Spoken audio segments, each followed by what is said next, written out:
You've carried it for years. That quiet shame when the bill arrives, the heaviness when you check your balance, the voice that whispers you're irresponsible, weak, fundamentally broken with money. But what if I told you that voice isn't yours? What if every financial mistake you've made, every pattern you can't seem to break, isn't evidence of your failure but of something much deeper, something planted in you long before you ever held your first dollar? You're not bad with money. You were conditioned this way, trained, slowly and invisibly, by a world that taught you everything except how to truly relate to wealth. And tonight, we're going to trace that conditioning back to its roots. Not to excuse your choices, but to free you from the prison of believing you're simply defective. Because you're not. You're just repeating patterns you never chose to learn. Think about it. Where did you actually learn about money? Not the mechanics, saving and spending, but the emotional relationship with it. Who sat you down and taught you that wealth doesn't define your worth? That scarcity is a feeling, not a permanent condition?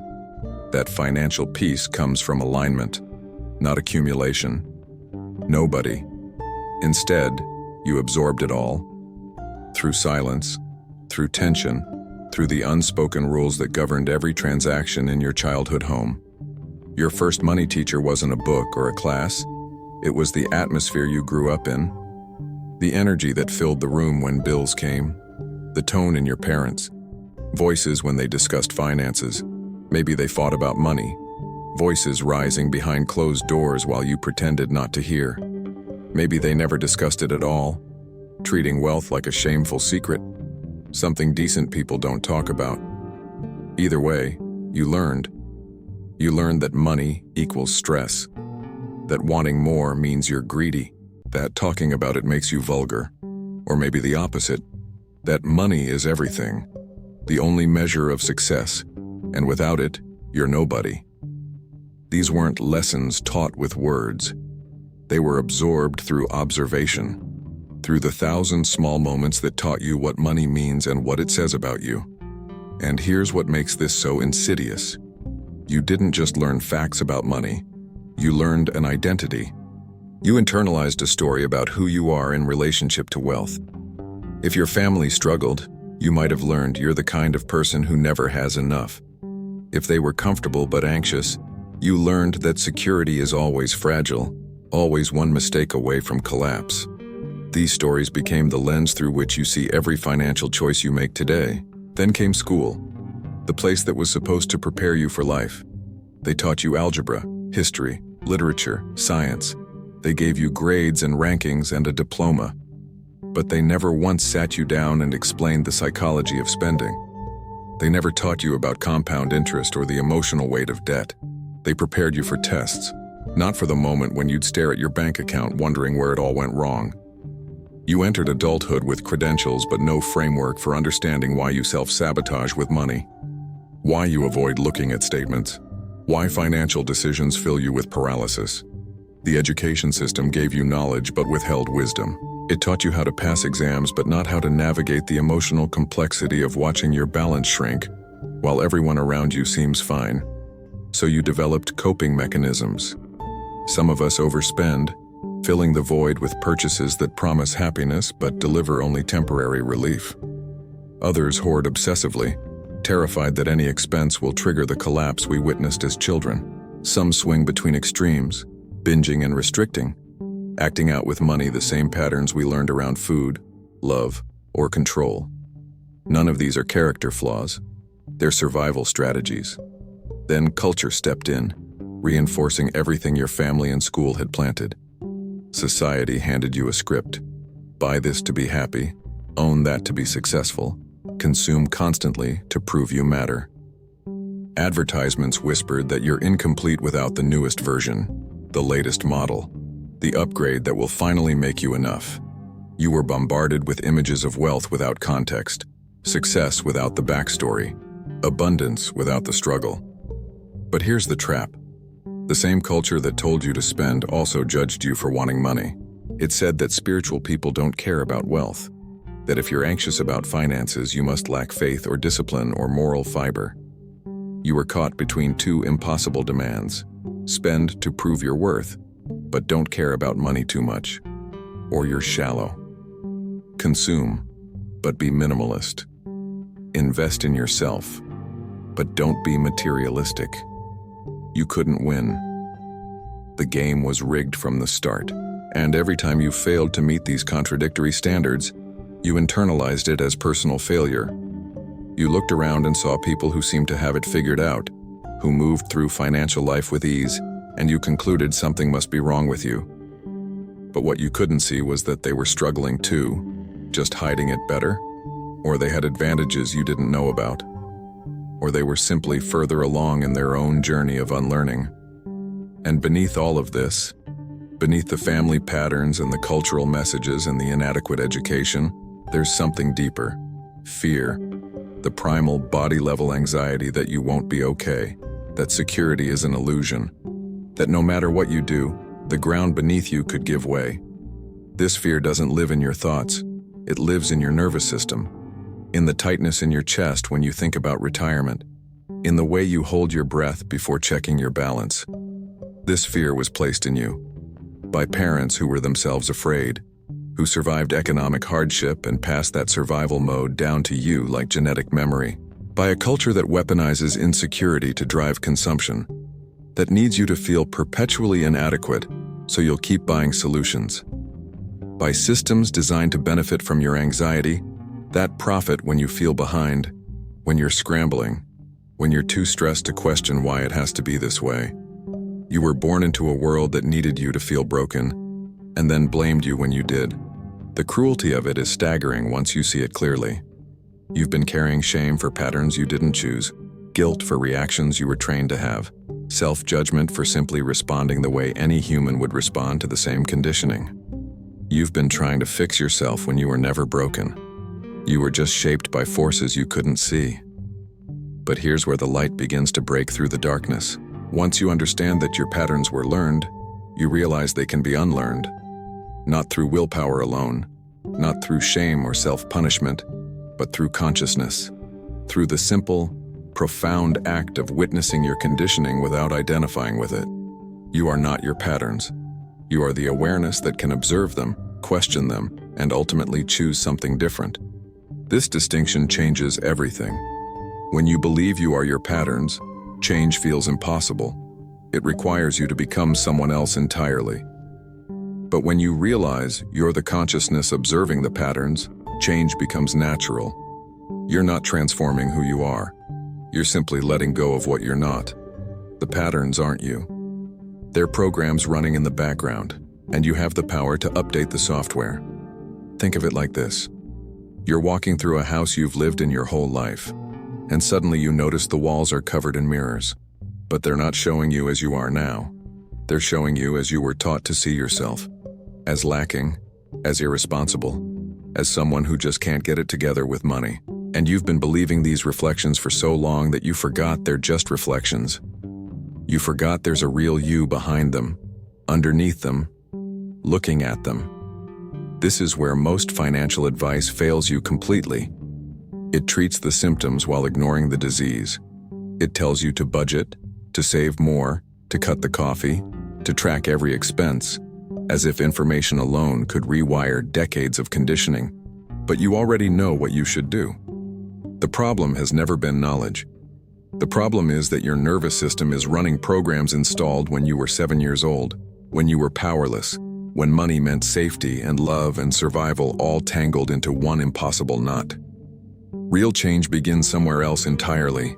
It begins with compassion, with looking at your financial life, at all the mess and the mistakes and the patterns you hate and saying, of course I do this, of course I avoid, or overspend, or freeze in fear.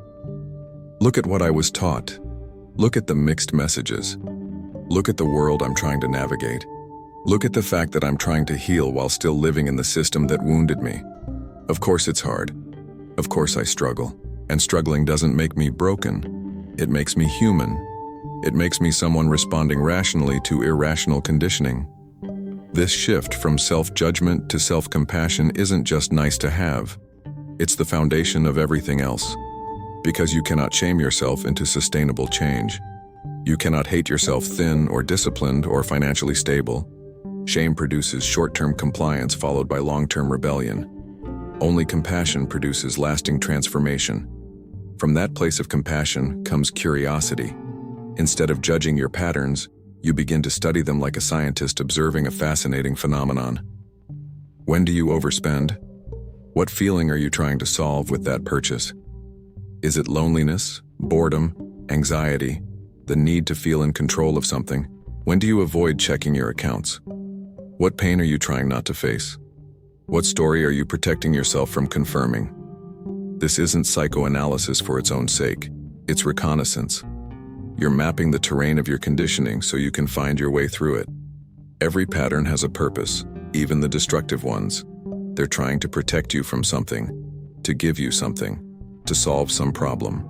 The solution might be outdated, might be causing more harm than good now, but it made sense once. Understanding this removes the moral judgment. Your patterns aren't evidence of weakness. They're evidence of a nervous system doing its best with limited tools. And slowly, something shifts. The patterns don't disappear overnight. They don't vanish the moment you understand them. But they lose their power. They lose that quality of inevitability, that sense that you're helpless against them. You catch yourself reaching for the credit card and you pause, just for a moment, long enough to ask, what am I really reaching for? Not the thing you're buying, but the feeling you're chasing or avoiding. And in that pause, in that gap between impulse and action, there's choice. There's freedom. This is the beginning of financial consciousness, not wealth, not success, not some impressive portfolio, but simple awareness. You start to notice the stories you tell yourself on repeat, that you can't save, that you'll never get ahead, that financial peace is for other people, people who are somehow more disciplined, more deserving, more inherently capable than you. And as you notice these stories playing in the background of your mind, you realize something profound. They're not true. They're just familiar. You've been repeating them so long they feel like truth, but they're actually just echoes, recordings of old conclusions you drew when you were young and had limited perspective. When you saw your parents struggle and concluded that struggling is your destiny. When you made a financial mistake and decided it meant you're fundamentally irresponsible. When you compared your beginning to someone else's middle and determined you're behind forever. These stories have been running your financial life like an operating system, and you didn't even know they were there. Here's what nobody tells you about changing your relationship with money. It's spiritual work. Not in some mystical sense, not in a way that requires you to believe in anything beyond yourself, but in the deepest meaning of the word. Spirit comes from the Latin spiritus, meaning breath, life force, the essential nature of a thing. Spiritual work is about aligning your outer actions with your inner truth. It's about integrity, the kind that means wholeness, where what you do with money reflects who you actually are, not who you were taught to be. It's about coming home to yourself, piece by piece, choice by choice. Every time you pause before a purchase and ask what you're really seeking, you're coming home. Every time you look at your account balance with honesty instead of avoidance, you're coming home. Every time you choose a response that aligns with your values instead of your conditioning, you're coming home. This is sacred work. Not because money is sacred, but because reclaiming your autonomy, your consciousness, your power to choose is sacred. And this work demands honesty. Not the brutal kind that tears you down, the harsh voice that lists all your failures and confirms your worst beliefs about yourself, but the gentle kind that simply sees what is. The honesty that looks at debt without drowning in shame, that acknowledges spending patterns without calling you weak, that faces the numbers, the real numbers, and breathes. Because seeing clearly, even when what you see is uncomfortable, is always better than hiding. Always. Denial doesn't protect you. It just postpones the reckoning while making everything worse. When you avoid looking at your financial reality, it doesn't go away. It grows in the dark, accumulating interest and anxiety, becoming this looming presence that fills you with dread. But the moment you turn and face it, The moment you look at the actual numbers instead of the imagined catastrophe, something remarkable happens. It shrinks, not the numbers necessarily, but the emotional weight. The monster in the dark is always worse than what you find when you turn on the light. Your situation might be difficult when you finally look at it clearly. You might have more debt than you wanted to see, less savings than you hoped, more complexity than you're ready for. But it's no longer terrifying in that vague, nameless way. It becomes concrete. Problems with solutions, numbers that can change, a starting point. And a starting point, no matter where it is infinitely better than the fog of avoidance you've been living in. From there, you begin to build. Not a fantasy life, not some impossible transformation, not the overnight success story that social media wants you to believe in, but small, sustainable practices that honor both your reality and your dignity. You create a plan that accounts for who you actually are, not who some financial guru thinks you should be. You make choices that feel aligned, that respect your past without being imprisoned by it. You start to experience something radical, financial peace that doesn't require perfection, because perfection was another lie you were sold. The idea that one more mistake will ruin everything, that you need to be flawless to deserve stability, that if you can't do it perfectly, you shouldn't try at all. But wealth, real wealth, the kind that lasts and nourishes and gives you genuine freedom, isn't built on perfection. It's built on consistency, on showing up, on making the next right choice, then the next one, then the next, even after you mess up. Especially after you mess up. The path forward isn't straight. It never was. It's full of setbacks and surprises, mistakes and recalibrations. You'll have months where everything clicks and months where old patterns resurface with a vengeance. You'll make progress and then wonder if you imagined it. You'll take 2 steps forward and 1 step back, and sometimes 1 step forward and 2 steps back. And all of that is normal. All of that is part of the process. The only way you fail is by believing that these fluctuations mean you're failing. Success isn't a straight line. It's a spiral. You come back to the same issues, the same challenges, the same patterns, but each time you encounter them, you're different. You have more awareness, more tools, more compassion for yourself. The spiral isn't a circle. You're not just going in loops. You're ascending, slowly, patiently, returning to familiar territory but from a higher vantage point. What looked impossible last year becomes manageable this year. What triggered you completely 6 months ago now just creates a small ripple. And as you walk this spiral path, you start to notice something profound. Your relationship with money is changing because you are changing. You're no longer the frightened child who learned that money means danger. You're not the teenager who bought things to fill an emptiness you couldn't name. You're not even the adult who started this journey believing you were fundamentally broken. You're becoming someone who understands that financial wellness is an inside job, that no amount of money will fix what's unresolved within, but that healing within naturally transforms your outer financial reality. This doesn't mean money doesn't matter. It does. It matters because it affects every area of your life. Because financial stress bleeds into your relationships, your health, your sense of possibility, your ability to be present with the people you love. Money matters because we live in a world where it provides options, security, the freedom to make choices based on what's right rather than what's merely affordable. But it matters in proportion now. It's important without being everything. You can care about building wealth without making it your identity. You can work toward financial goals without believing your worth depends on reaching them. You can acknowledge that you want more money, more security, more options, without that want defining you or driving you into patterns that betray your values. Money becomes a tool again, rather than a master. A means rather than an end. Something you relate to consciously instead of something that controls you unconsciously. And here's where the real transformation happens, where everything comes together in a way that changes not just your finances, but your entire life. You realize that the same awareness that's healing your relationship with money is healing everything else too. Because at its core, this was never just about money. It was about learning to trust yourself, to make conscious choices instead of unconscious reactions, to break the patterns that were handed to you and claim your right to live differently. Money was just the arena where all of this became visible, where the conditioning showed up in concrete ways you couldn't ignore. But the work you've been doing, the consciousness you've been developing, the compassion you've been practicing, it applies everywhere.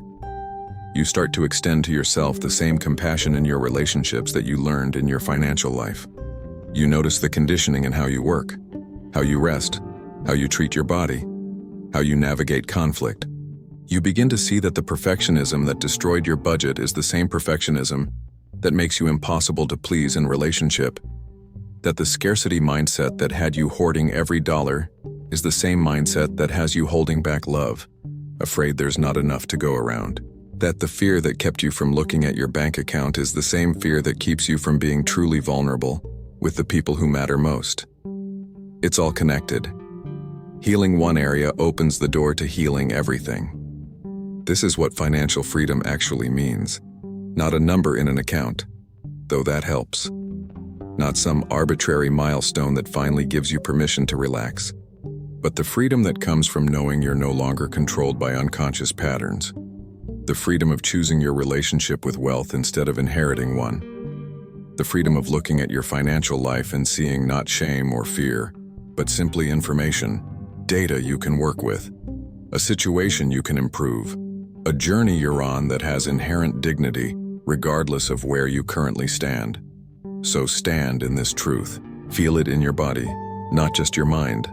You're not bad with money. You were conditioned this way, and conditioning, once seen clearly, loses its grip. It doesn't disappear instantly. It doesn't dissolve the moment you understand it, but it stops being invisible. It stops being something that happens to you and becomes something you can work with. The patterns remain, but the relationship changes. You're no longer inside the pattern, identified with it. You're observing it, understanding it, choosing whether to continue it. What remains when the conditioning loosens its hold is you, the real you, whole, capable, and ready to build a financial life that reflects not your fear, but your worth. Not your past, but your values. Not what you were taught, but who you're becoming. And who you're becoming is someone who makes choices consciously, who spends in alignment with what matters, who saves not from fear, but from care for your future self, who invests in things that genuinely nourish rather than just distract or numb. This version of you doesn't need to have all the answers, doesn't need to know exactly how to get from here to financial freedom, doesn't need to have the perfect plan or the ideal strategy. What you need, you already have. The willingness to see clearly, the courage to face what you've been avoiding, the compassion to hold yourself gently through the process, and the commitment to keep choosing consciousness even when conditioning pulls you back toward old patterns. The journey continues from here. It continues every day, in every financial choice you make, in every moment you pause to ask what you really need versus what habit is demanding. It continues in the small victories that nobody sees, the impulse you don't follow, the statement you check instead of avoiding, the conversation about money you finally have. It continues in the way you speak to yourself when you mess up, the grace you extend when old patterns emerge, the patience you practice as you slowly, steadily build something new. And it continues in community, even when you're doing this work alone. Because you're not alone, even though it often feels that way. Millions of people are on this same journey, unlearning the same conditioning, breaking free from the same patterns, discovering that they were never broken, just shaped by systems that needed them to believe they were. Your liberation is connected to theirs. Your healing contributes to collective healing. Every pattern you break makes it easier for someone else to break theirs. This is larger than your individual financial situation. This is about reclaiming power that was taken from you before you knew to protect it. Power over your choices, your story, your relationship with resources and security and abundance. The systems that benefit from your confusion want you to believe this is just about you, about your personal discipline or lack thereof. But it's not. It's about collective conditioning that serves collective interests. And your awakening, your consciousness, your refusal to carry shame that isn't yours, that's a revolutionary act. You stand now at a threshold. Behind you, The patterns that defined your financial life for years, maybe decades. The shame you carried like a weight. The belief that you were fundamentally bad with money, fundamentally unable to get it right. The fear that kept you small, kept you playing out scripts written by people who never knew you, who never saw your potential, who never understood that you were just responding to conditioning like anyone would. And ahead of you, not some promised land where everything is perfect, but something more valuable. The possibility of a different relationship with money. One based on consciousness rather than conditioning. One where you make choices that align with your values. One where setbacks are information rather than proof of failure. One where your financial life reflects your growth, your understanding, your increasing ability to trust yourself and act from that trust. The bridge between where you were and where you're going is built from awareness. From the willingness to see your patterns without identifying with them. From the compassion to hold yourself gently through the process of change. From the commitment to keep choosing consciousness, even when it's easier to slip back into old ways. This bridge isn't built all at once. It's built one choice at a time, one moment of awareness at a time, one act of aligned action at a time. And you've already started building it.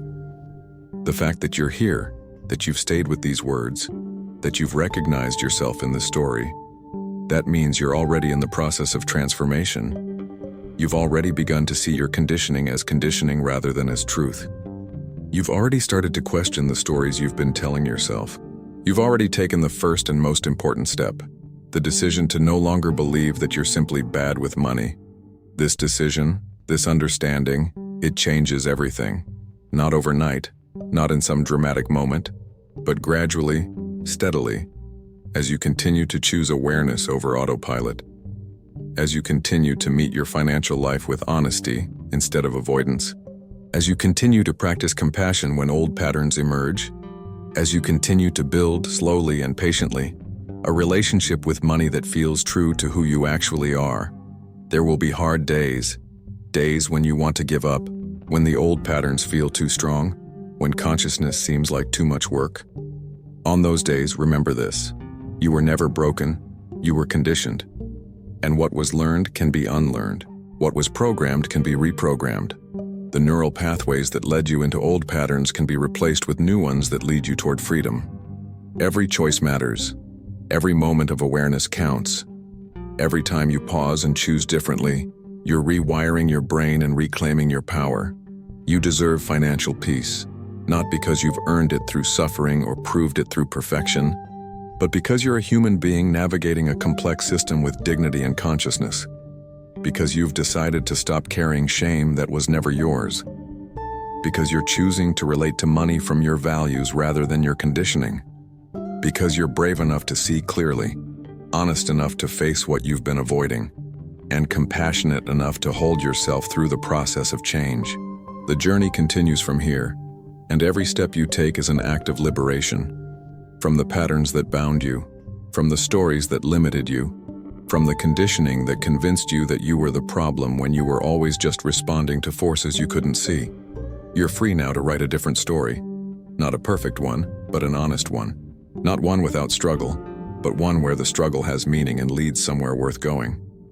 If this truth awakens something within you, don't stop here. Your transformation has only begun.